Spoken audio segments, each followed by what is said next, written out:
pelajaran pekan ini kita masuk kepada bangsa-bangsa di bagian yang pertama. Selanjutnya nanti akan dilanjutkan di pekan depan.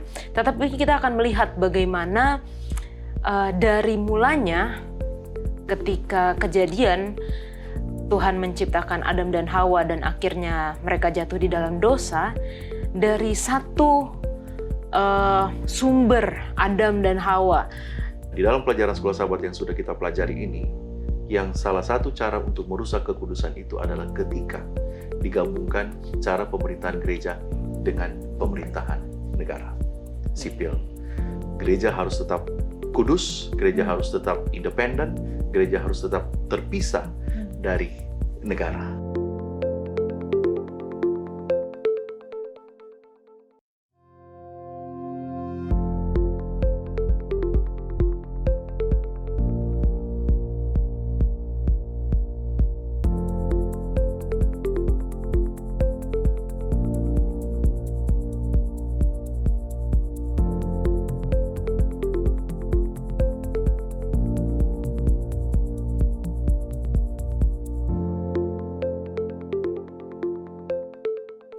Selamat datang di diskusi Sekolah Sahabat, diskusi pembelajaran Alkitab yang mendalam untuk menguatkan iman kepercayaan kita kepada Tuhan.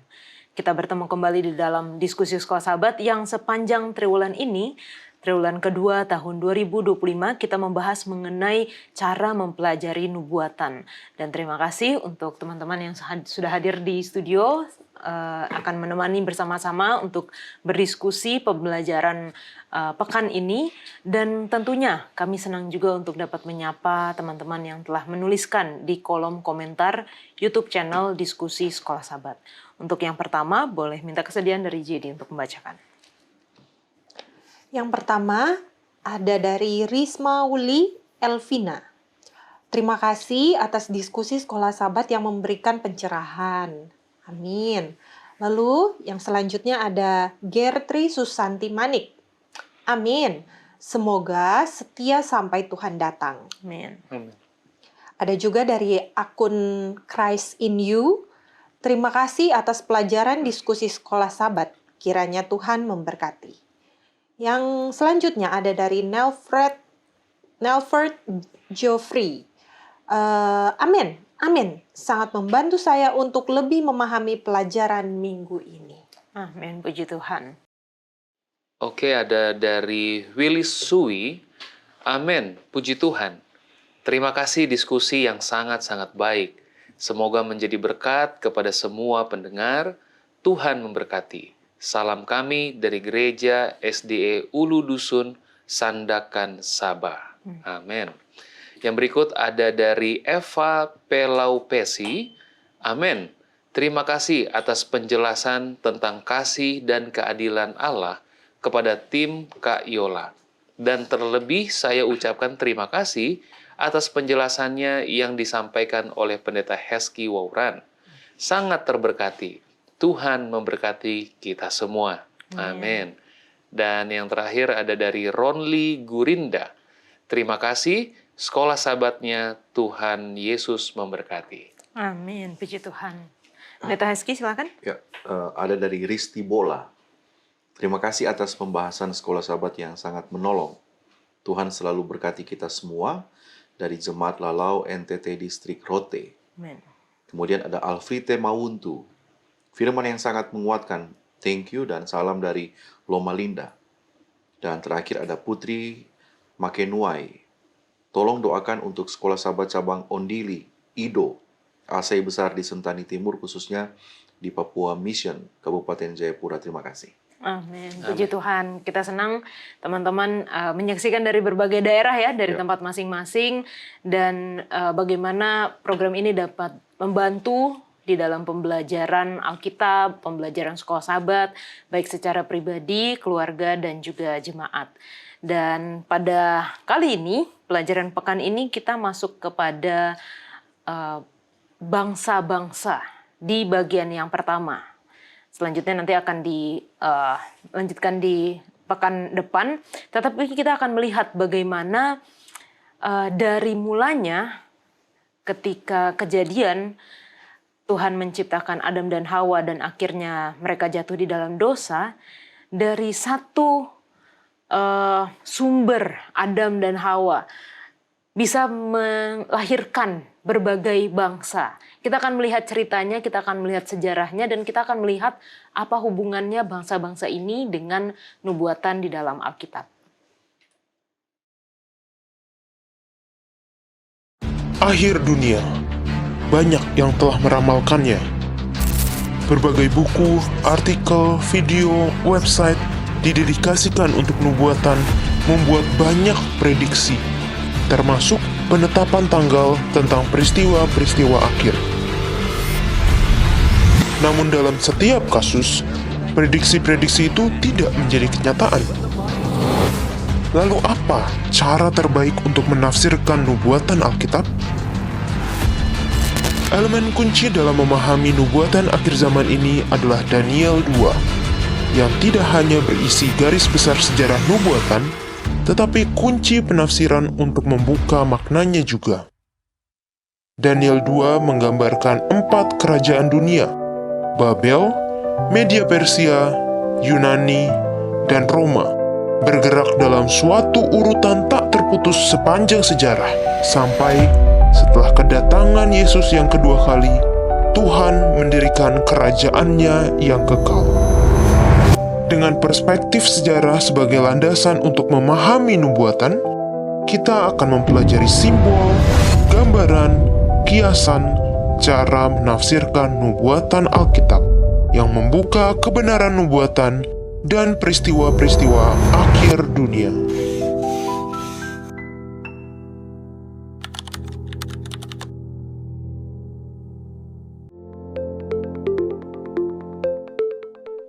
Pelajaran 4 dengan judul Bangsa-Bangsa bagian pertama. Ayat hafalannya terdapat di dalam Daniel 7 ayat 14.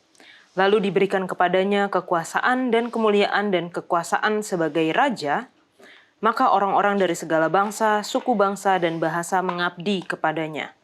Kekuasaannya ialah kekuasaan yang kekal, yang tidak akan lenyap, dan kerajaannya ialah kerajaan yang tidak akan musnah. Kita akan membuka diskusi kita dengan doa dibawakan oleh Jedi. Kita sama-sama berdoa. Bapa kami yang ada di dalam kerajaan surga, terpujilah Engkau Tuhan yang menciptakan kami, umat manusia, sehingga hingga sekarang ini kami boleh memenuhi bumi. Bapa di surga, terima kasih untuk kasih karunia Tuhan yang Tuhan boleh izinkan, sehingga kami boleh ada bersama-sama sekarang ini untuk mendiskusikan firman-Mu. Bapa, beradalah bersama-sama dengan kami, dan kami memohon Roh Kudus-Mu untuk dicurahkan kepada kami, sehingga Roh Kudus dapat menuntun kami ke dalam setiap kebenaran-Mu. Bantulah kami di dalam berdiskusi kali ini ya Tuhan, kami memohon semuanya hanya di dalam nama Yesus Kristus, Juru Selamat kami yang hidup. Amin. Amin. Terima kasih. Ketika kita bicara mengenai bangsa-bangsa, tadi jadi bilang kan kita sudah memenuhi bumi ya dengan banyak bangsa, banyak negara. Kalau dari Pendeta Heski, bangsa atau negara apa sih yang paling dikagumi dan kenapa gitu Pendeta? Paling aman pertama menjawab Indonesia. Oke. Paling aman ya. Paling aman. Paling aman. Ya, tapi ada selain Indonesia kita harus menunjukkan kita punya negara ya, punya sejarah yang menarik juga ya. Tapi saya tertarik dengan bangsa Norwegia, salah satu dari bangsa Viking ya. Karena kalau kita tahu yang menemukan gembar-gembor yang menemukan Amerika adalah Christophorus Columbus 1500-an. Tapi sebenarnya ada fakta yang lain yang kalau kita pelajari dari bangsa Viking ini, mereka sudah melakukan sebenarnya penjelajahan jauh 500 tahun sebelum ya tahun 1000-an. Leif Erikson itu katanya dia orang Eropa pertama yang menginjakkan kaki di Amerika Utara. Amerika Utara. Dia menemukan wilayah daratan yang dia sebut Newfoundland, itu yang kemudian diketahui oleh kita sekarang negara Kanada. Ini menarik. Yang menariknya itu mereka tidak kedengaran sampai sekarang mau klaim kamilah yang pertama, kamilah. Tidak ada kan berita-berita dari negara-negara ini. Itulah satu hal yang peradaban mereka waktu itu mempengaruhi cara pikir, cara pandang mereka hari ini ya. Bahkan kalau mau belajar pendidikan, negara-negara di sana boleh jadi referensi. Menarik bangsa Viking. Oke. Kalau Gary? Ya, kalau aku berkesempatan pernah datang juga ke negara ini, itu Singapura ya. Hmm. Singapura ini menurut apa yang saya lihat di sana sangat rapi, teratur sekali gitu ya. Dan bahkan kalau kita lihat sejarahnya, Singapura ini sebenarnya adalah satu negara yang kecil gitu ya. Tapi sekarang kalau bisa dibilang perkembangannya itu sangat pesat sekali begitu ya. Jadi dari keteraturannya, dari setiap semua penduduknya mendukung kebijakan-kebijakan pemerintahnya, sehingga perekonomian mereka juga sangat baik. Jadi saya secara pribadi juga terkesan juga ya dengan dengan negara ini gitu. Bagaimana saya juga harus lebih teratur, lebih rapi dan sebagainya gitu. Oke. Beda banget ya sama Beda. yang kita hadapi saat ini, tapi kita harus mulai dari diri kita kalau kita Amin. mau Betul, buat betul. perubahan. Kalau dari JD gimana? Sebenarnya salah satu negara yang luar biasa itu adalah menurut aku Amerika. Oke. Kenapa? Karena di tengah semua minus-minusnya mereka gitu ya. Tapi satu negara yang bisa mendunia itu karena memang mereka tadinya yang saya appreciate dan saya luar biasa itu adalah mereka dibangun di atas dasar kepercayaan mereka sama Tuhan gitu. Jadi dan Tuhan berkatin itu sampai akhirnya mereka sekarang salah satu negara yang lumayan lah ya di dunia ini terkenal dan lumayan mendunia lah bisa dibilang begitu. Iya, oke. Dan kalau kita mau bahas bangsa-bangsa ini banyak sekali ya, banyak sekali. Tapi di awal tadi sudah saya katakan bahwa kita akan melihat kepada mulanya, kejadiannya di Kitab Kejadian. Kalau beberapa pekan lalu kita sudah belajar mengenai fondasi Kejadian, bagaimana Alkitab ini kita lihat fondasinya itu ada di dalam Kitab Kejadian.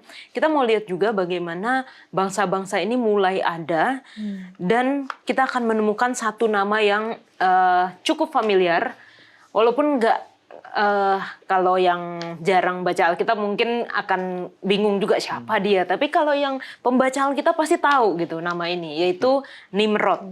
Siapa sih sebenarnya Nimrod ini dan di mana kita bisa temukan dia di dalam Alkitab? Jadi Nimrod, kalau kita baca di dalam, kita bisa menemukannya di dalam buku Kejadian.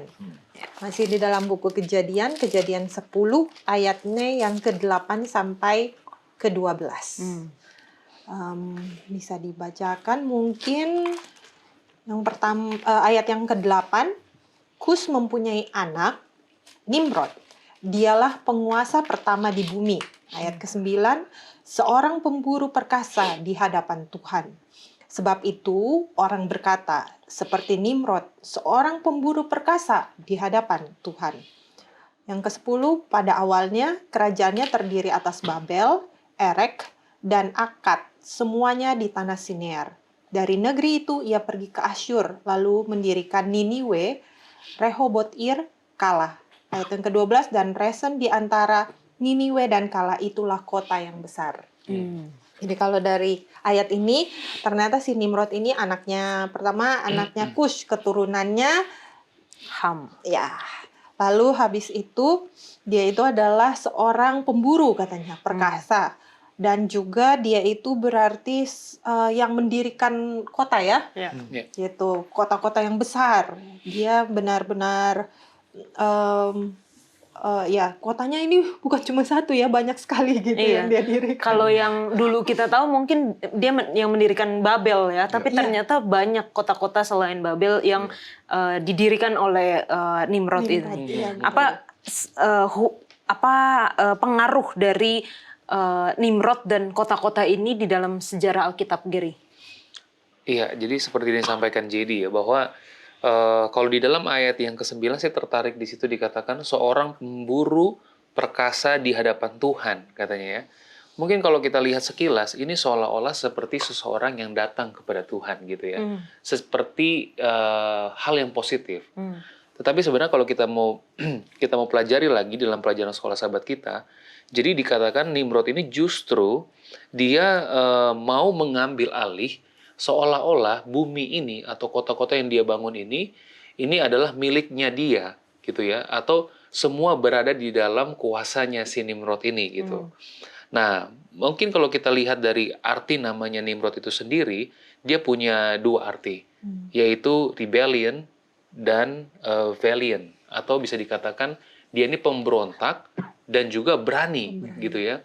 Dan kalau kita bisa lihat apa yang kita ingat, apa yang terjadi sebelumnya, mungkin ini sama seperti representasi daripada Lucifer ya. Dan kalau misalnya dibilang bahwa ketika dia mau berkuasa di dalam setiap kota-kota ini, dia memiliki sebuah pengharapan bahwa oh, kota-kota ini akan menjadi damai, menjadi lebih baik di dalam pengendalian saya. Nah, sebenarnya kalau kita lihat dari Kejadian 5 ayat 6 dikatakan manusia setelah dosa kecenderungan hatinya berbuat jahat.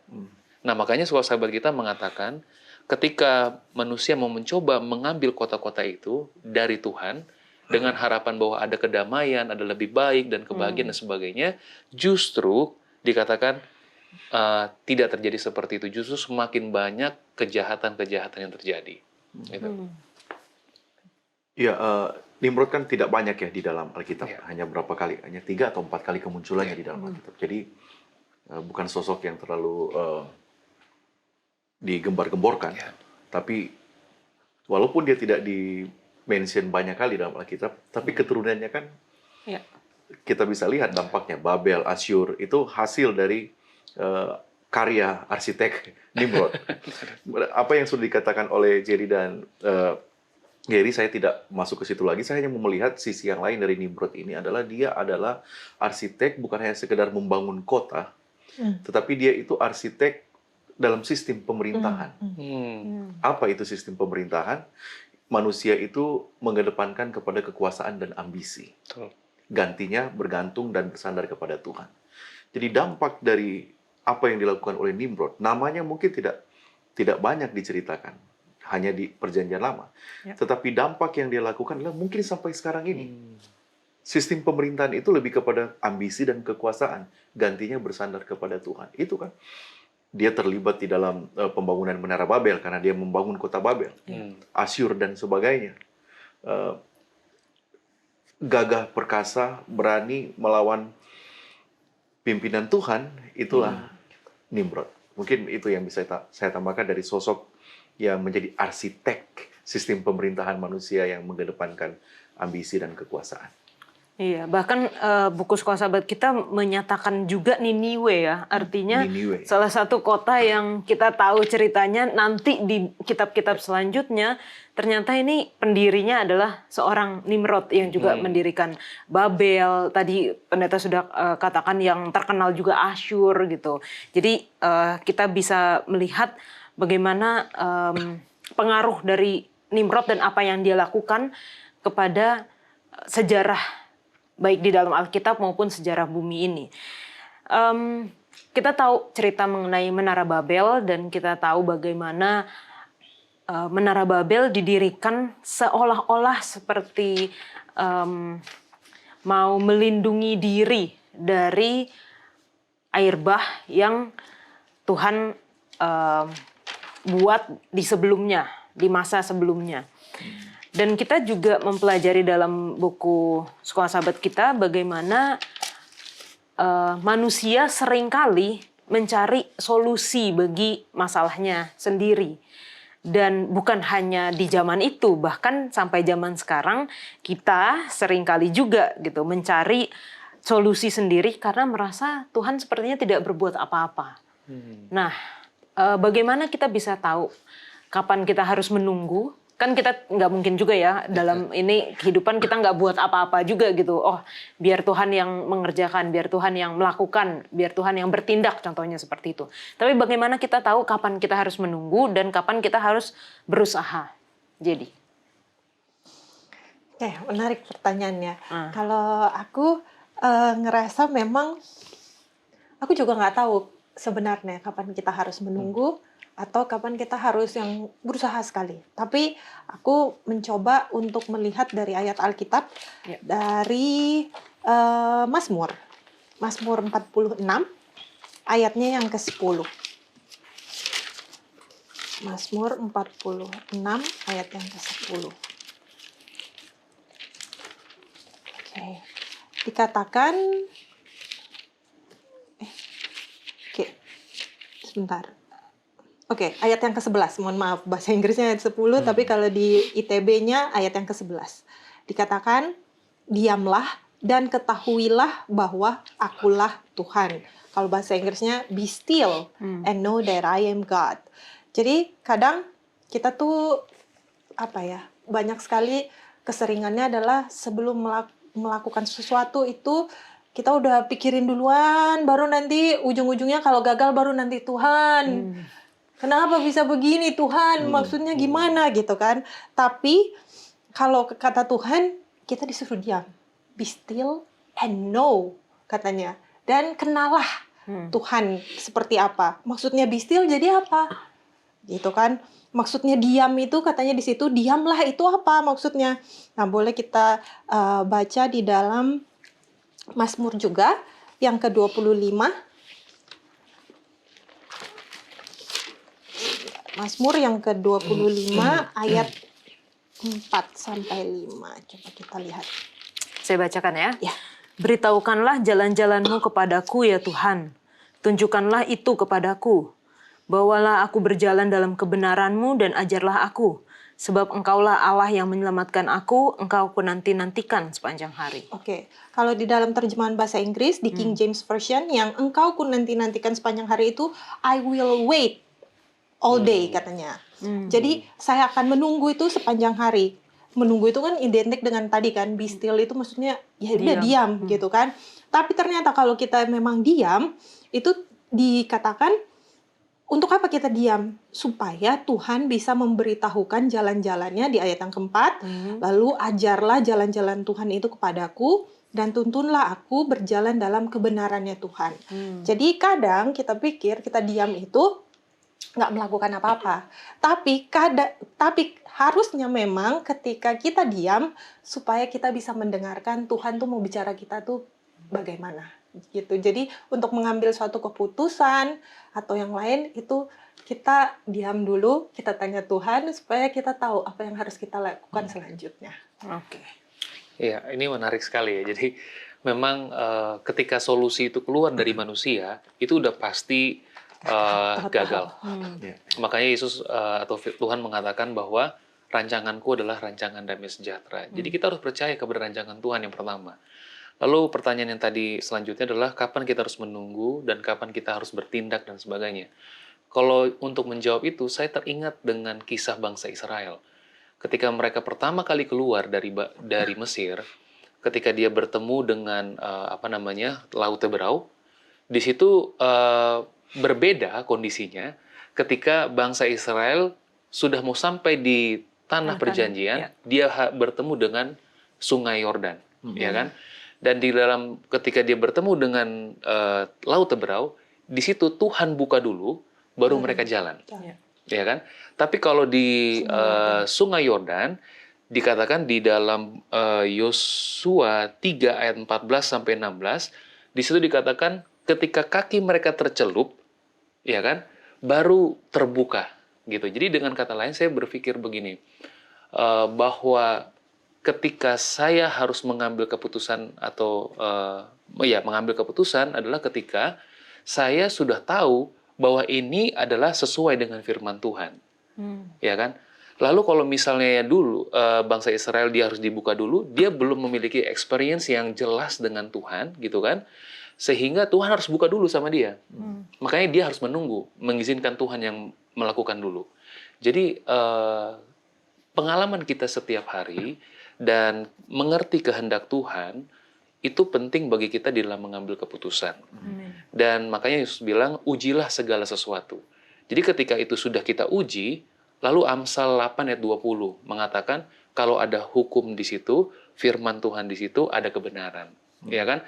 Kalau itu sudah sesuai dengan dua hal itu, bagi saya pribadi, jalan dengan iman. Makanya di dalam Amsal 3 ayat 5 dan 6 dikatakan, percayalah kepada Tuhan dengan segenap hatimu, akuilah di dalam segala hal, supaya Tuhan yang akan meluruskan jalan kita. Amin. Ya, wow, itu luar biasa ya apa yang saya mau tambahkan. Yang menunggu dengan iman dan bertindak di dalam kebijaksanaan itu penting. Ya. Ya. Orang yang menunggu dalam iman itu pasti kalau dia bertindak itu karena kebijaksanaan. Kita kan tidak pernah tahu pasti Tuhan berbicara kepada kita secara terus terang, kamu harus bertindak sekarang. Ya. Kamu jangan dulu, tahan dulu. Nah, saya menarik aja dari apa yang dikatakan oleh Jerry dan Gary tadi. Menunggu itu harus dengan iman ya, dengan Tuhan. Jangan kita berinisiatif seolah-olah kita mau membantu Tuhan untuk menyatakan rencana Tuhan. Ini kan saya melihat pertanyaan Yola ini seperti gambaran orang-orang Menara Babel. Mereka kan satu, kemudian mereka berjalan ke arah timur, daerah datar di daerah tempat yang datar di daerah Siniar. Ini mau menggambarkan menunggu yang tidak menggunakan iman dan akhirnya bertindak tidak bijaksana. Mereka membangun menara, oke, pencapaian itu. Tapi yang mereka lakukan untuk menjadi batu untuk sebagai fondasinya, mereka gunakan bata. Batu bata itu kan tanah liat. Makanya mereka katakan mereka ambil itu dan membakarnya baik-baik untuk jadi fondasi. Kemudian untuk merekatkan itu, kalau kita tahu sekarang kan itu semen untuk menguatkan. Mereka gunakan ter yang ada kandungan aspal di sana. Oke. Fondasinya dari bata yang adalah tanah liat yang dikeraskan. Kemudian untuk perekatnya adalah ter yang ada aspal. Bayangkan kalau satu dengan yang lain disusun kemudian panas menyengat, apa yang terjadi dengan ter tadi? Meleleh. Tanpa pekerjaan Tuhan yang hebat pun itu akan jatuh sendirinya. Itulah bukti kalau melakukan tindakan tidak menunggu dengan iman, ujung-ujungnya bertindak tidak bijaksana.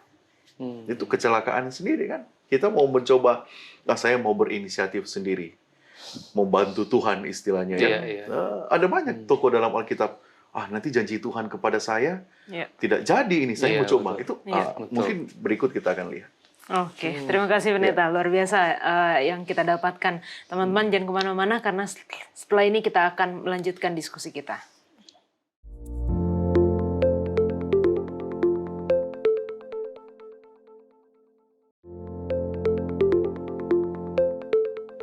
Salah satu tokoh yang dikenal dalam tanda kutip menolong Tuhan adalah Abraham. Ketika Abraham Tuhan sudah berjanji kepada Abraham akan memberikan keturunan, tetapi dia mendengarkan saran dari istrinya untuk mengambil istri yang lain. Namun sebelum itu, ceritanya bermula dari Abraham ketika namanya masih Abram dipanggil oleh Tuhan. Apa sebenarnya panggilan Tuhan dan mengapa Tuhan memberikan panggilan itu kepada dia? Jadi kita bisa baca di dalam panggilannya adalah di dalam Kejadian 12. Kejadian 12 ayat 1 dan 3.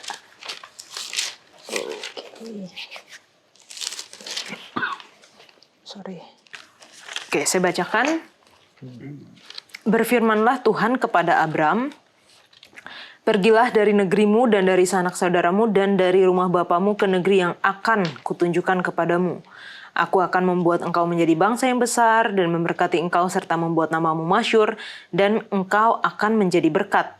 Aku akan memberkati orang-orang yang memberkati engkau dan mengutuk orang-orang yang mengutuk engkau. Dan olehmu semua kaum di muka bumi akan mendapat berkat. Oke. Kalau kita lihat kan dari sini Tuhan bilang pergilah dari negerimu gitu kan. Dari Ur Kasdim ini ya. Nah kalau nggak salah itu adalah sebuah negeri yang cukup besar juga kan, sama seperti kota yang sudah dibangun oleh Nimrod. Nah, di mana kalau pendeta tadi sudah jelaskan bahwa itulah juga ada yang namanya pemerintahan manusia, sistem pemerintahan manusia. Jadi kalau dari sini aku bisa mendapatkan bahwa Tuhan tuh mau panggil si Abraham dan juga seluruh keluarganya yang dia bawa itu keluar dari pemerintahan manusia. Karena Tuhan mau Abraham ini melambangkan gereja Tuhan. Gitu. Jadi supaya berpisahlah ini, jangan ada gereja dan pemerintahan manusia ini berbeda gitu. Oke. Iya, jadi kalau kita lihat dari pembahasan kita sebelumnya ya, dikatakan memang Nimrod ini dia sebagai pemimpin atau penguasa pertama di bumi ya. Dan kalau tadi sudah dibacakan, kerajaan-kerajaannya banyak sekali kan. Ya. Dan aku teringat bahwa apa yang terjadi dengan bangsa itu tergantung daripada pemimpinnya. Ketika pemimpin itu benar, bangsa itu pun juga akan jadi benar. Tapi karena Nimrod ini kita di dalam pelajaran kita kali ini adalah dia menggambarkan seseorang pemimpin yang mungkin tidak sesuai ya dengan desain dan kehendak Tuhan. Jadi bangsa-bangsanya pun atau kerajaan-kerajaan yang sudah dibangun itu pun juga memiliki kebiasaan dan keputusan atau sistem tadi yang tidak benar. Ya, nah makanya saya juga ketika belajar pelajaran ini saya jadi mengerti kenapa sih Tuhan panggil si Abraham ini. Ternyata betul karena Tuhan ingin mendesain atau ingin menunjukkan kepada Nimrod dan kerajaan-kerajaannya itu bahwa ada yang benar. Begitu. Ada bangsa yang aku sementara persiapkan supaya kalian bisa mengerti nih. Oh, ternyata ada bangsa yang sesuai dengan sistem yang Tuhan mau gitu kan. Makanya di situ dibilang di ayat ketiga tadi yang dibacakan oleh Yola, dikatakan olehmu semua kaum di muka bumi akan mendapat berkat. Jadi artinya oleh karena Abraham dan bangsa nanti yang akan diberikan kepada Abraham oleh Tuhan, mereka dapat mendapat berkat gitu. Oleh karena si Abraham. Dengan kata lain sederhananya, jadi kenapa Tuhan panggil Abraham? Sebenarnya karena Tuhan mau membuat sebuah bangsa yang menjadi teladan yang benar bagi bangsa-bangsa yang lain. Ya, itu kenapa Tuhan memanggil Abraham. Pada ayat pasal sebelumnya kan panggilan Tuhan yang sudah dikatakan oleh ayat yang sudah dibaca oleh Jerry tadi. 3 ayat pertama Kejadian pasal 12. Itu muncul tepat setelah Kejadian pasal 11, Menara Babel. Betul. Menara Babel adalah usaha manusia, ya, ambisi manusia untuk menunjukkan mereka dapat mengatur dunia ini dengan kekuatan mereka. Tetapi pelopornya kita tahu bersama ada Nimrod di sana. Nimrod di sana. Kemudian Tuhan mau menunjukkan eksistensi dan reputasinya, keberadaan dia dan kemampuan dia untuk membuat bukan tandingan, tetapi menunjukkan pola pemerintahan yang Tuhan mau itu seperti apa. Ketika dia memanggil Abram, kenapa yang dipanggil Abram? Kita tidak mendapatkan keterangan, kan ada Nahor, ada Haran, saudara-saudaranya. Betul. Kenapa Abram? Kalau kita lihat di dalam bagian terakhir Kejadian pasal 11, mulai ayatnya yang ke-27 saya baca secara cepat. Ya. Inilah keturunan Tera. Tera memperanakkan Abram, Nahor, Haran. Haran memperanakkan Lot. Ketika Tera ayahnya masih hidup, matilah Haran di negeri kelahirannya, di Ur Kasdim. Abram dan Nahor kedua-duanya kawin. Nama istri Abram ialah Sarai, nama istri Nahor ialah Milka. Anak Haran, ayah Milka, dan Yiska. Ada sosok yang lain muncul, Yiska. Sarai itu mandul, tidak mempunyai anak.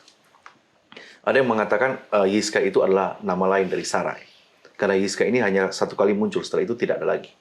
Di Sarai itu adalah Yiska. Jadi Abram dan Nahor menikahi keponakan mereka sendiri, anak Haran. Haran kan meninggal. Haran punya 3 anak. Lot, Milka, dan Yiska. Yiska ini kemudian kalau kita pelajari, Josephus katakan itu nama lain dari Sarai.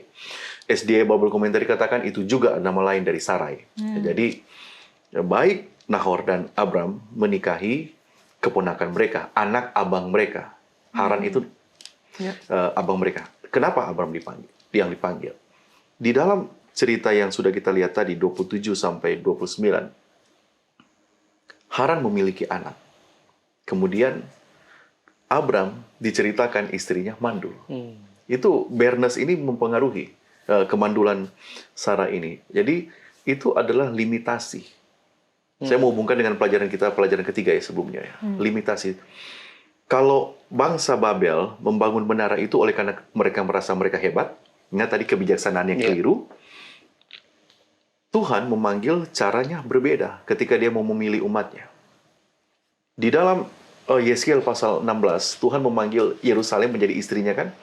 Dari keadaan seperti apa? Waktu dia lahir pun, tidak sanggup untuk memotong pusarnya. Untuk membersihkan dengan air pun tidak bisa. Tidak mampu. Memang dari keadaan yang buruk sekali. Israel itu dipilih bukan karena kehebatannya dia.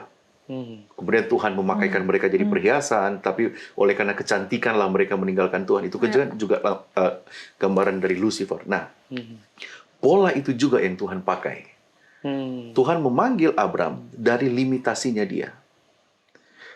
Kemudian kita pelajari, mungkin Abram dan Sarai juga mendapatkan, karena mereka limitasi terbatas, tidak memiliki anak.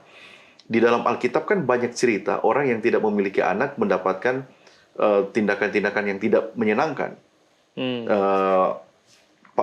Mamanya Samuel, Hana, dan Elkanah, apa yang dilakukan oleh Penina, ya, menghina dia. Sarai sendiri mendapatkan itu dari Hagar. Elizabeth, orang tua dari Yohanes Pembaptis, dia mengatakan ini aib ketika dia tidak mendapatkan anak. Jadi gambaran bisa jadi kenapa Tuhan memanggil Abraham. Jadi pola untuk menyatakan kehendak Tuhan itu berbeda. Kalau pemilihan manusia dari kehebatan mereka, tetapi Tuhan memanggil orang bahkan dari keterbatasannya dia. Amin. Tuhan memanggil Nuh dari keterbatasannya dia. Untuk dipakai. Itulah mungkin sebabnya Tuhan memilih Abram yang punya limitasi, punya keterbatasan. Oke, terima kasih pendeta untuk tambahannya, luar biasa. Idealnya ya, memang kita melihat bangsa Israel yang keturunan dari Abraham ini harusnya menjadi teladan, harusnya menjadi terang, jadi berkat untuk bangsa-bangsa di sekitarnya.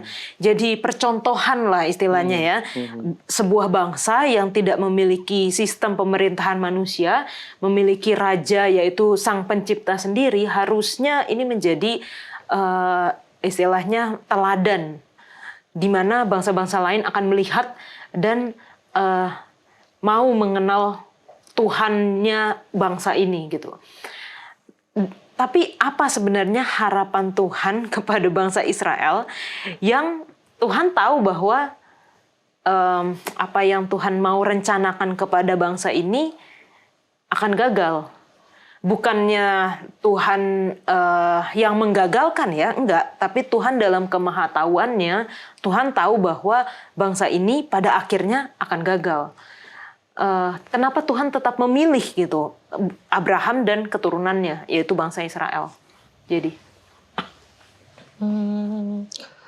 kalau aku lihat di dalam Hosea 2 ayat yang ke-22, di bagian akhirnya dibilang, dan aku berkata kepada Lo-ami, engkaulah umatku, dan ia akan berkata Allahku. Maksudnya umatnya itu akan berkata, engkaulah Allahku gitu ya. Jadi Tuhan tuh pengennya sebenarnya supaya setiap bangsa itu mengenal Tuhan dan dan mengakui lah gitu kan, dia itu adalah Allah mereka gitu. Nah kadang aku ngerasa tadi dari kata-katanya Yola, secara garis kayaknya sepenglihatan memang sudah gagal gitu kan. Bangsa Israel ini ketika dipilih dan sekarang kelihatannya gagal gitu.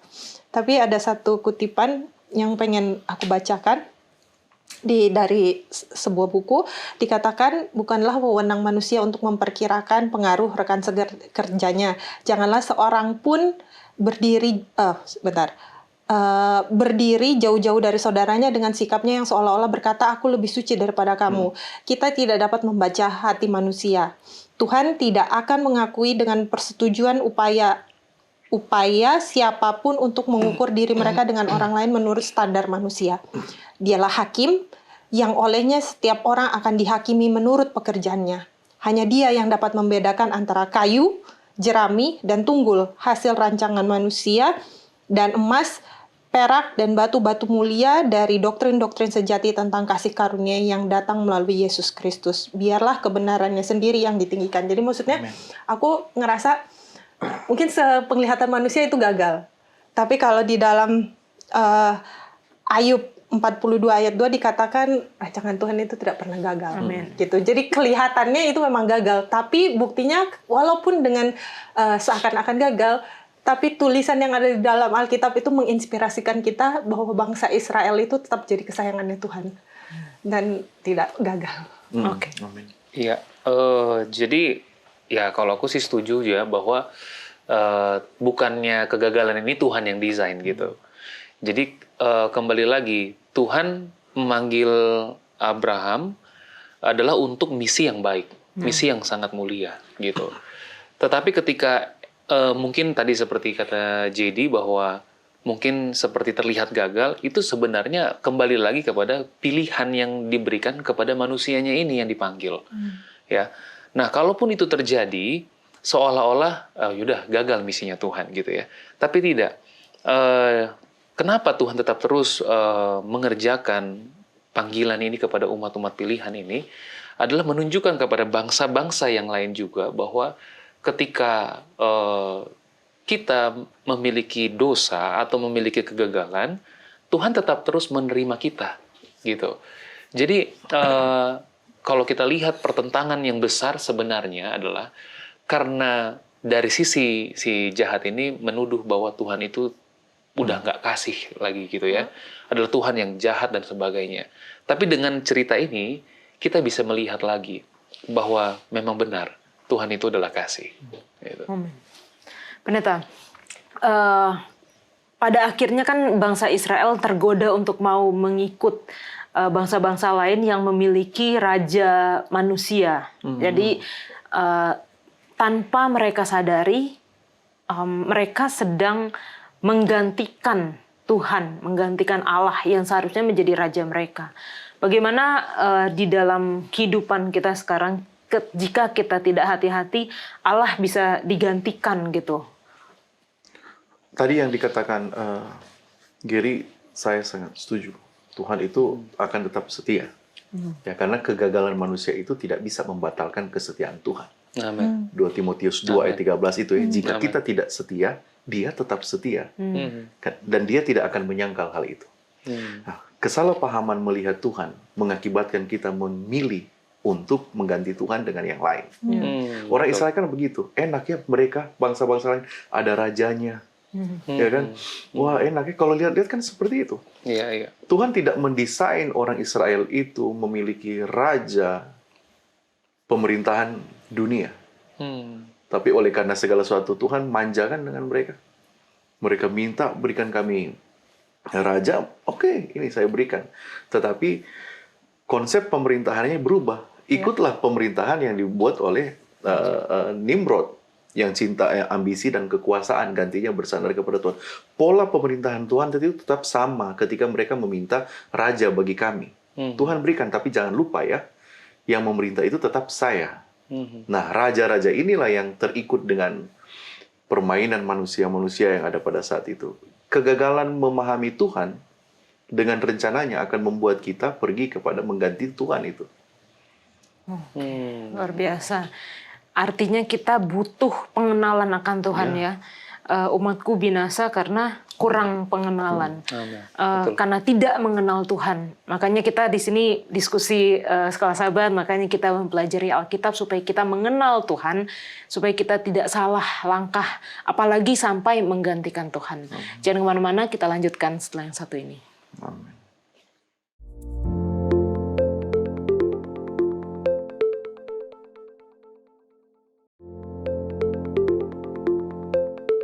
Pelajaran hari Rabu, hubungan Tuhan dengan bangsa Israel memberikan wawasan yang kaya tentang hubungannya dengan gereja perjanjian baru. Jadi kita akan melihat bagaimana perkembangan dari bangsa, dari sejarah adanya mulai bangsa, lalu sampai bagaimana Tuhan memilih Abraham dan pada akhirnya keturunannya bangsa Israel secara bangsa, dan bagaimana ini pengaruhnya dengan gereja perjanjian baru.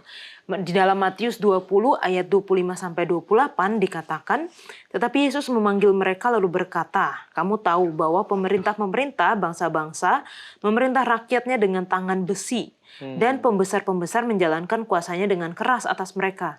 Tidaklah demikian di antara kamu. Barang siapa ingin menjadi besar di antara kamu, hendaklah ia menjadi pelayanmu. Dan barang siapa ingin menjadi terkemuka di antara kamu, hendaklah ia menjadi hambamu. Sama seperti Anak Manusia datang bukan untuk dilayani, melainkan untuk melayani, dan untuk memberikan nyawanya bagi tebusan bagi banyak orang. Apa konsep yang ingin Tuhan ajarkan dan bagaimana mengaplikasikannya dalam gereja saat ini?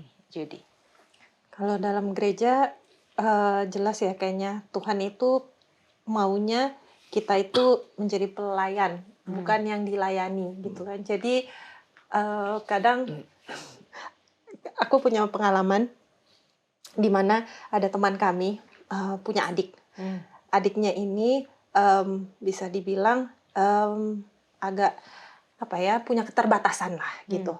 Lalu adiknya ini laki-laki dan dia pengen sekali jadi pendeta atau ketua jemaat di jemaatnya gitu kan, atau di mana dia pada saat itu gitu. Lalu abang, ini abangnya. Nah, teman kita ini bilang, "Bang, kalau abang mau melayani di sebuah jemaat, tidak harus jadi petinggi-petinggi, gitu kan, mau jadi pendeta atau ketua jemaat. Abang lakukan dulu dari hal yang kecil. Mau nggak untuk misalnya setelah selesai sabat, mau nggak nyuciin piring, gitu kan? Mau nggak untuk untuk melakukan hal-hal yang dianggap remeh sama orang?" Lalu abangnya ini marah memang karena abangnya itu yang dia tahu adalah kalau untuk melayani Tuhan adalah untuk jadi sesuatu yang tinggi gitu. Nah, kayak dari ayat ini Tuhan bilang anak manusia aja datang jadi pelayan kok gitu. Jadi melakukan pekerjaan yang kecil di dalam gereja yang tidak dilirik orang itu nggak masalah. Itu memang tugas Yesus aja datang untuk itu gitu. Ya, ini sangat jelas ya, kenapa Tuhan kasih konsepnya dengan sangat jelas. Jadi, ini membedakan bagaimana tadi kita bahas di awal sistem kerajaan-kerajaan ya. Jadi, bagaimana bedanya sistem kerajaan atau pemimpin yang diciptakan dari manusia dengan Tuhan gitu. Karena kalau dari manusia, ya mungkin bukan hanya di gereja ya, tapi mungkin kayak di perkantoran, semua berlomba-lomba untuk menjadi jabatan yang utama gitu ya. Selain daripada mungkin kalau jabatan utama di suatu perkantoran, mungkin karena uang atau gajinya juga mungkin lebih besar. Tapi yang saya lihat adalah orang mau mendapatkan jabatan itu karena gini, aduh saya udah lama di bawah, capek gitu kan. Saya nih pengen di posisi yang di atas supaya saya lebih tenang lah, lebih banyak waktu untuk beristirahat gitu kan. Ya udah tinggal kontrol-kontrol aja gitu kan. Nah, ini yang terjadi bahwa banyak orang yang mau mendapatkan posisi yang tinggi itu justru kehilangan apa yang dimaksud dengan desain Tuhan di awal gitu. Yaitu adalah, ya kalau misalnya Tuhan tadi, kalau saya mau menjadi yang paling utama, oh ternyata ketika saya mau ke sana, saya ngerti, berarti lebih banyak justru yang harus saya lakukan ketika saya berada di posisi yang paling tinggi ini. Begitu kan? Nah, lalu aplikasinya bagaimana dengan gereja? Ya, kita bisa tahu juga ya, banyak gereja mungkin yang terjadi cekcok oleh karena pengen jabatan yang tinggi itu. Ya, kenapa? Karena ya senang. Siapa yang nggak senang kalau ketika dia dilihat, dihormati, dan sebagainya kan? Tapi Tuhan sangat jelas memberikan kepada kita pengertian bahwa kalau kamu mau berada dalam pemerintahanku, kalau kamu mau di posisi yang di atas, artinya kamu memilih untuk siap melakukan ekstra pelayanan sama seperti apa yang sudah aku lakukan.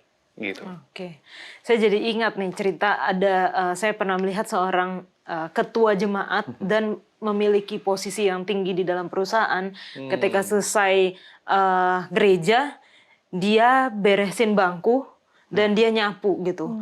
Ini bukan di jemaat kecil yang di daerah yang mungkin ya ketua jemaat yang mengurus gitu gereja, tapi ini di jemaat yang lumayan besar, banyak anggotanya, tetapi dia sebagai ketua jemaat mau gitu untuk selesai gereja beresin bangku, dia nyapu. Wah, kita ngelihatnya agak wah juga ya. Walaupun memang sebenarnya harusnya ya biasa aja, memang seharusnya seperti itu gitu. Betul. Tapi sulitnya kita di budaya timur ini mungkin ya pendeta punya rasa segan, punya rasa nggak enak. Jadi kalau ada tamu, tamu harus di depan duduknya gitu ya. Apalagi kalau pimpinan ini, harus duduknya di paling depan, makannya harus pertama gitu ya. Ya, menarik ya, memang budaya mempengaruhi mempengaruhi sikap seorang pemimpin. Kalau tadi dikatakan pemimpin idealnya adalah, kata pemimpin itu sangat dekat dengan penghormatan. ya. Pemimpin dekat dengan penghormatan, porsi-porsinya pun tempat duduk dan yang lain itu berbeda. Tapi juga kenapa pandangan itu bukan ideal ya. Itu Tuhan tidak mau seperti itu ya. Tadi sudah diceritakan oleh Jerry dan Gary bagaimana kepemimpinan yang melayani. Karena mungkin juga ada kesalahan dalam menerjemahkan Alkitab, menginterpretasikan Alkitab. 1 Timotius 3 ayat 1 ya, misalnya. Barang siapa yang menginginkan jabatan penilik jemaat, menghendaki pekerjaan yang mulia. Oh, jadi kita harus jadi ketua jemaat, pemimpin diakon. Jangan salah ketika membaca ayat itu. Makanya tidak heran jadi rebutan orang ke gereja untuk jadi pemimpin karena ada ayat itu. Pada zaman itu, begitu banyak penganiayaan terjadi kepada orang Kristen. Pemimpin-pemimpin gereja jadi sasaran untuk dianiaya. Jadi hampir mau menjadi pemimpin itu tidak ada. Makanya kan siapa yang mau, wah itu mulia, siap untuk mati. Itu jadi jangan salah mengutip 1 Timotius 3 ayat 1. Wah, ini Alkitab bilang kita menginginkan pekerjaan yang mulia katanya ya. Oh enggak, pada zaman itu konteksnya berbeda. Orang nggak ada yang mau jadi ketua pemimpin yang kita sebut sekarang karena mau mati, mau binasa oleh karena penganiayaan. Ya kan? Tapi kalau sekarang ada yang menderita sebagai pemimpin, kita tidak ada penganiayaan dalam tanda kutip, tapi orang berebutan. Coba dulu kalau orang-orang yang sekarang berebutan posisi, mau ketua jemaat, mau ketua conference, ketua uni pun sekalipun, atau ketua apalah itu, kalau pada zaman dulu hadir, mau nggak berebutan? Bapak-bapak pendeta, ketua-ketua yang mendengar ini. Kalau zaman itu ada bapak-bapak sekalian, mau berkampanye atau mau mencalonkan diri? Nggak ada yang mau, sembunyi semua. Kalau ada penganiayaan sekarang, di mana para pemimpin nanti? Saya mengatakan itu juga kepada diri saya sendiri. Oke. Di balik dari itu selalu ada sisi yang berbeda ya, Pendeta. Iya. Ada yang semuanya menolak gitu. Iya. Ada Itu yang menolak. nggak bagus juga ya, Iya, seperti iya. itu ya. Ini adalah pekerjaan mulia karena ada tanggung jawab di situ. Ada kalau mungkin dari ayat yang kita baca ya ingin melayani gitu, haruslah Pelayanan. menjadi Iya. pelayanan. Oke. Nah, kita lanjutkan lagi pelajaran kita. Di sini kita melihat juga bagaimana bangsa-bangsa akhirnya beralih sejarah bergulir kepada gereja perjanjian baru. Dan dari sisi sejarah di pelajaran kita dituliskan bahwa orang-orang Kristen pada abad keempat gereja mendapati dirinya tidak mampu menyelesaikan ada satu perselisihan. Akhirnya permohonan diajukan kepada negara atau pada saat itu kaisar untuk campur tangan. Ini sebenarnya dari sisi sejarahnya apa sih yang terjadi, Pendeta? Iya, abad keempat ya, tahun 300-an. Kekristenan waktu itu memang dalam penganiayaan. Ya, Kaisar Diocletianus itu sangat kejam, Kaisar Romawi. Ketika dia digantikan oleh Konstantin pada abad keempat, 300-an. Ya, kita jangan salah, kerajaan Romawi itu ada yang sebelah barat dan timur. Kalau Konstantin itu the Great, dia di sebelah barat. Dia bersama dengan Licinius yang ada di sebelah timur. Mereka membuat kesepakatan tahun 313 sampai ada istilah keluar yang namanya The Edict of Milano, Edict Milan. Edict Milan itu berisi 3 hal. Ya, Konstantin ini kan mau menarik perhatian orang Kristen. 3 hal. Mengakhiri penganiayaan terhadap orang Kristen. Orang Kristen diberikan kesempatan untuk beribadah di tempat-tempat terbuka. Dan yang ketiga, semua properti gereja yang diambil oleh pemerintahan sebelumnya Diocletianus itu dikembalikan kepada gereja. Wow, seperti mendapatkan puncak ya kembali itu kekristenan. Tapi disinilah kelirunya. Ketika digabungkan agama dengan negara, mereka benar pertanyaan adalah tidak dapat menyelesaikan persoalan-persoalan sendiri. Persoalan ketika mereka bukan hanya persoalan hal-hal biasa, theological problem juga mereka tidak bisa. Bangsa Arianus, pendekatan paham Arian itu mereka tentang kealahan dan sebagainya, mereka tidak bisa mengambil sikap sendiri gereja. Hmm. Kan ada banyak faksi di dalam gereja pada saat itu. Ketika mereka sampai pada deadlock, apa yang mereka lakukan? Tanya kaisar. Hmm. Konsep-konsep yang lain, teologi yang lain, sampai muncul Nisia Konstantinopel ya, pengakuan iman dan sebagainya. Ketika deadlock pembicaraan seperti kita berempat pemimpin agama, Yola punya pandangan sendiri, Jedi punya pandangan sendiri, Gary punya pandangan sendiri, saya punya pandangan sendiri. Final word-nya jelas. Ya udah, itu nggak akan selesai. Tanya kaisar. Oke. Itulah kesalahan. Ya boleh bilang kesalahan. Dan itulah awalnya akan terjadi nanti penganiayaan muncul lagi pada beberapa ratus tahun kemudian. Jadi ketika agama bercampur dengan negara, independensi atau kemandirian gereja tidak lagi ada. Karena segala keputusan itu bisa diambil oleh kaisar, oleh negara, oleh sesuatu yang bukan, bahkan boleh dibilang tidak mengerti gereja. Itu mungkin dari latar belakang sejarah secara singkat. Oke, terima kasih penjelasannya Pak Pendeta. Sebenarnya kita masih banyak yang mau dibahas, tapi waktunya terbatas. Bagaimana, karena kita membahas mengenai bangsa-bangsa, bagaimana sebenarnya tujuan Tuhan mendirikan bangsa Israel itu sama dengan tujuan Tuhan mendirikan gereja di Perjanjian Baru ya, Jadi.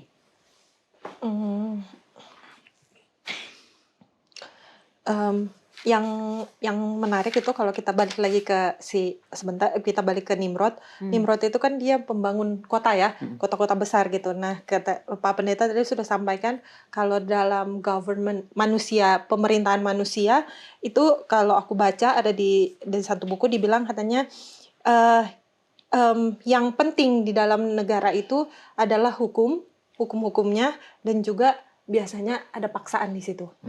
Jadi kalau mau jadiin satu negara atau bangsa gitu, yang ada pemerintahannya manusia, biasanya harus ada hukum dan biasanya itu nanti akan dipaksakan gitu. Nah, sedangkan kalau misalnya rencana Tuhan tadinya awalnya nggak seperti itu, hanya ada masyarakat biasa yang perkumpulan dari umat-umat gitu ya, manusia-manusia yang dimana hukumnya adalah Tuhan dan tidak pernah dipaksakan. Tuhan itu tidak pernah memaksa gitu kan. Dia hanya mengajak, tapi dia tidak pernah memaksa. Ada di Yohanes 3 ayat 16-21, kalau dibaca di situ, Yesus mengajak orang-orang itu untuk melakukan yang benar. Jadi dengan dia perbuat seperti apa yang dia sudah lakukan, itu supaya bisa memberitahu orang dan mengajak orang untuk bisa, oh Bapak nih seperti ini loh, kalau mau ikut Bapak nih kayak begini gitu kan. Dengan tidak ada paksaan sama sekali. Berbeda dengan kalau kita ada di negara pemerintahan manusia, itu pasti hukum-hukumnya akan dipaksakan. Nah, jadi bagaimanakah tujuan Tuhan mendirikan bangsa Israel sama dengan tujuan Tuhan Yesus mendirikan gereja? Ya, jadi tujuan apa ya? Bangsa Israel itu atau gereja zaman sekarang itu harusnya mereka menjadi sama seperti Kristus, menjadi contoh dan tidak pernah memaksakan hukum-hukumnya Tuhan itu ke maksudnya ke sekitarnya. Tapi benar-benar cuma jadi contoh dan supaya orang lain tuh tertarik gitu mengikutinya. Ya, kalau aku melihat dari Efesus 3 ayat 10 ya, di situ dikatakan, supaya sekarang oleh jemaat diberitahukan berbagai ragam hikmat Allah. Nah, jadi kan ketika Tuhan memilih bangsa Israel sebagai bangsa yang terpilih, sebagai contoh dan teladan gitu ya, untuk menunjukkan kepada kerajaan-kerajaan yang mungkin sudah dibentuk tadi oleh si Nimrod tadi, ya. Nah, ketika Tuhan memilih gereja, Tuhan juga sementara memiliki tujuan yang sama, yaitu adalah kalau ada gereja Tuhan, dialah sebagai hikmat supaya orang-orang di sekeliling jemaat atau gereja ini mereka dapat, oh begitu ya Tuhan ya ternyata, karena saya melihat jemaat ini, kira-kira seperti itu. Oke, jadi kita ketika kita belajar bagaimana sejarah dari bangsa-bangsa ini dan juga bangsa Israel yang harusnya Tuhan inginkan menjadi berkat ya, menjadi contoh, menjadi teladan bagi bangsa-bangsa sekitar.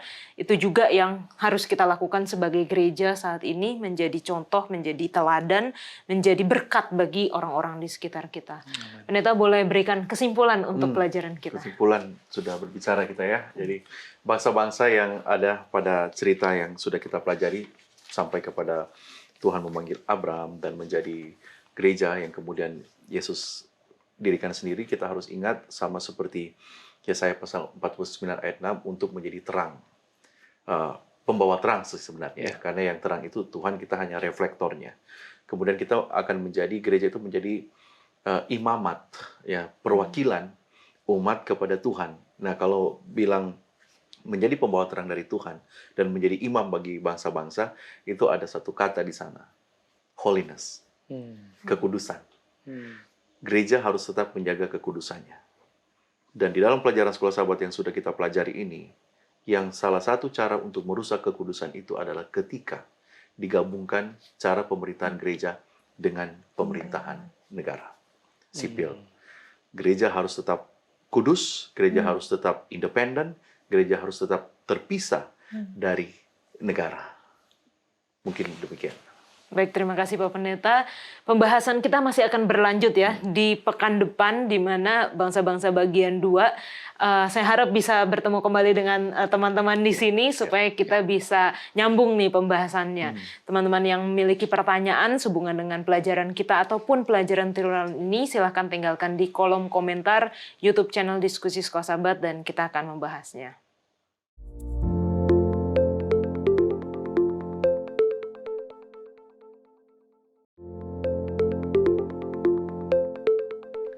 Saat ini kita masuk di dalam sesi tanya jawab bersama dengan Pendeta Alberto Tolesi. Terima kasih Pendeta untuk kesediaannya menjawab pertanyaan dari teman-teman yang telah menuliskan di kolom komentar YouTube channel Diskusi Sekolah Sahabat. Untuk yang pertama datang dari Janasib Tamingan. Boleh bertanya, apa itu nubuatan? Apa itu ramalan?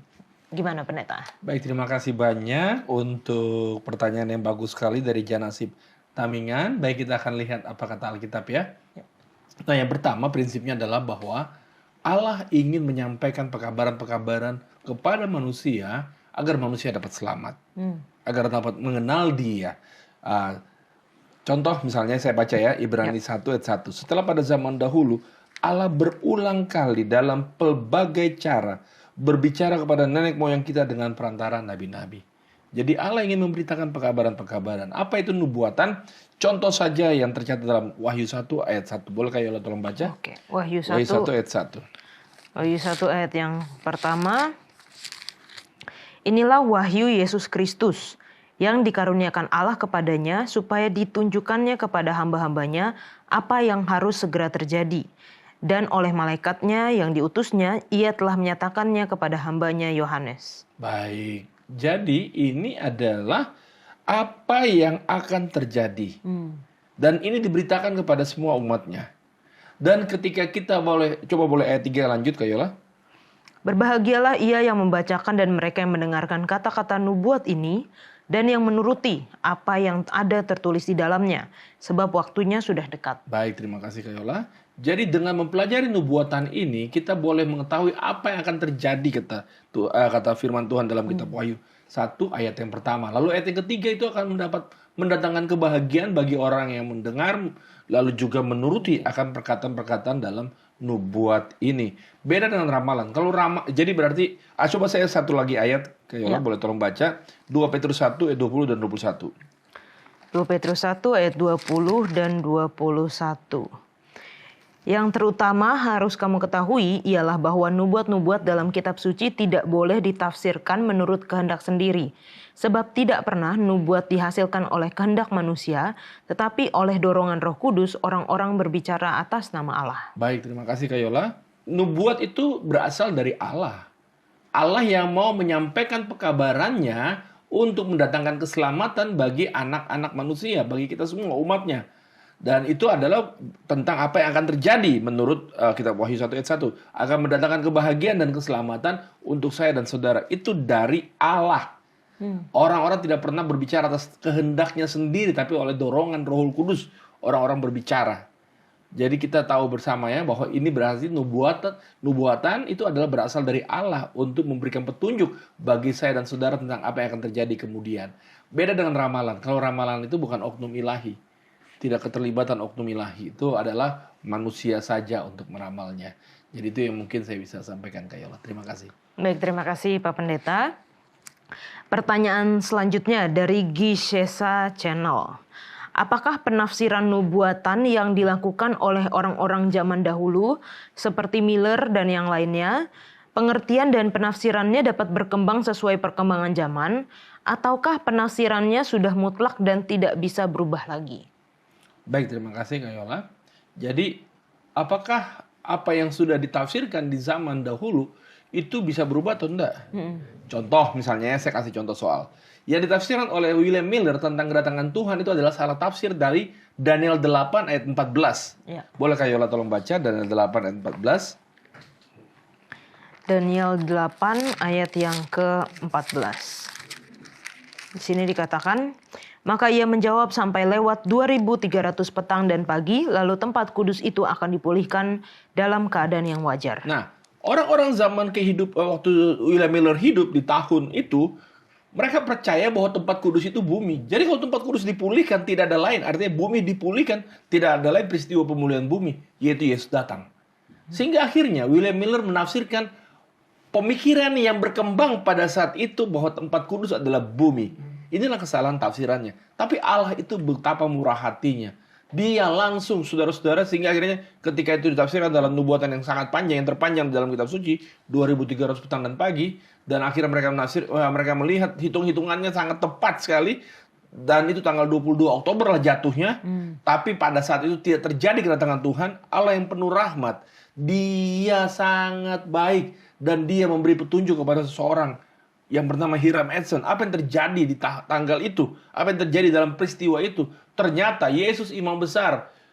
Dia imam besar kita. Kitab Ibrani mencatatnya. Dan bagaimana peristiwa yang dalam Imamat pasal 16 dan Imamat 23 menceritakan tentang hari pendamaian itu, hari Grafirat itu, ketika imam besar masuk ke bilik yang maha suci, dan dibersihkanlah itu, pembersihan seluruh kemah suci pada saat itu, penyucian daripada seluruh umat Tuhan yang dilakukan setiap setahun sekali. Peristiwa itu yang terjadi rupanya. Jadi salah tafsir itu pernah terjadi. Dan memang itulah yang dilakukan oleh William Miller dengan pandangan umum. Ada beberapa hal kemudian juga hal-hal yang keliru tentang salah tafsir melalui pandangan umum pada saat itu. Jadi, tapi Tuhan tuh berikan petunjuk untuk kita. Dia berikan petunjuk untuk orang-orang yang haus dan lapar akan kebenaran. Dia berikan petunjuk apa sebenarnya yang terjadi. Salah tafsir mana yang terjadi. Ya. Dan akhirnya dia beritahukan kepada Hiram Edson. Dan itu semua pandangan dari kitab suci sendiri. Dari ya, Imamat pasal 16, Imamat pasal 23, dan juga Ibrani. Banyak kitab Ibrani membahas tentang Yesus imam besar kita. Terima kasih Kak Yol. Oke, berarti walaupun mungkin ada kesalahan, tapi ada jawabannya juga ya. Oh iya, ya, Tuhan itu Maha Pengasih. Dia beritahukan apa yang sebenarnya. Dia beritahukan apa yang sebenarnya. Baik, terima kasih Pak Pendeta untuk jawabannya. Mungkin kita masih bisa satu lagi ya Pendeta ya. Boleh. Datang dari Vano Pangemanan. Apa kaitannya budaya suatu bangsa, baik itu dari timur atau barat, dengan perumpamaan Tuhan? Apakah Tuhan berasal dari satu bangsa saja? Baik, terima kasih Kak Yola. Terima kasih untuk pertanyaan daripada Vano Pangemanan. Pertanyaan yang baik sekali. Jelas Allah adalah Allah segala bangsa ya. Coba misalnya kita baca Mazmur 22 ya, ayat 28 Kak Yola. Oke, Mazmur 22 ayat yang 28. Oke, di sini dikatakan, segala ujung bumi akan mengingatnya dan berbalik kepada Tuhan, dan segala kaum dari bangsa-bangsa akan sujud menyembah di hadapannya. Sebab Tuhanlah yang mempunyai kerajaan, Dialah yang memerintah atas bangsa-bangsa. Dan perintah untuk memberitakan Injil ini juga tercatat dalam Wahyu 14 ayat 6. Juga untuk segala bangsa, saya baca ya. Dan aku melihat seorang malaikat lain terbang di tengah-tengah langit, dan padanya ada Injil yang kekal untuk diberitakannya kepada mereka yang diam di atas bumi, dan kepada semua bangsa dan suku dan bahasa dan kaum. Nah, yang menjadi pertanyaan mungkin adalah bahwa Injil ini, kabar keselamatan ini, Allah ini adalah Allah segala bangsa. Tapi ketika dia memilih orang-orang untuk memberitakan Injil ini, sebagaimana Ibrani 1 ayat yang pertama tadi menyatakan bahwa Allah memilih para nabinya, dan mereka memilih dari bangsa Israel. Ya. Jadi memang kita untuk memahami hal-hal apa yang ditulis oleh para nabi, kita juga harus paham kontekstualnya. Budaya pada saat itu, atau apa sih yang dia punya maksud. Ketika kita memahami budaya pada saat itu kontekstualnya, maka kita memahami pekabarannya. Tapi tetap ini adalah pekabaran untuk segala bangsa, untuk saya dan saudara, untuk siapa saja yang ada di muka bumi, setiap anak manusia. Terima kasih Kak Yola. Baik, terima kasih untuk jawabannya, sangat jelas sekali Pendeta. Dan teman-teman kalau masih memiliki pertanyaan seputar dengan pelajaran kita sepanjang triwulan ini mengenai simbol, kiasan, gambaran, cara mempelajari nubuatan Alkitab, silahkan tinggalkan di kolom komentar YouTube channel Diskusi Sekolah Sahabat dan kita akan membahasnya. Kita kembali ke studio.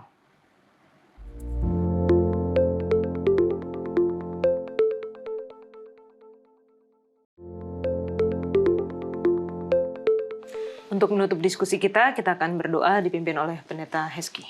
Baik, mari kita berdoa. Bapa kami yang ada di surga, terima kasih Engkau boleh memberikan kepada kami penerangan firman Tuhan lewat bagaimana keberadaan sejarah dunia, bahkan sejak Menara Babel menjadi pelajaran bagi kami.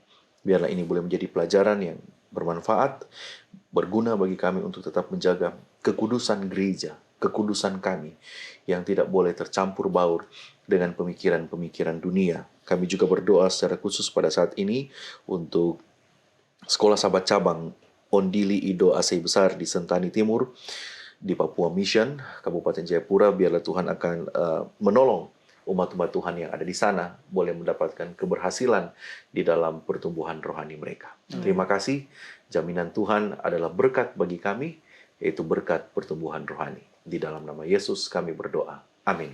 Amin. Terima kasih Pendeta Heski, terima kasih Jadi, terima kasih Gary sudah berdiskusi bersama. Kita dipanggil untuk menjadi bangsa yang kudus, imamat yang rajani, dan biarlah kita menerima panggilan Tuhan itu untuk menjadi berkat bagi orang-orang di sekitar kita. Amin. Kita akan bertemu kembali di pelajaran selanjutnya. Tuhan Yesus memberkati.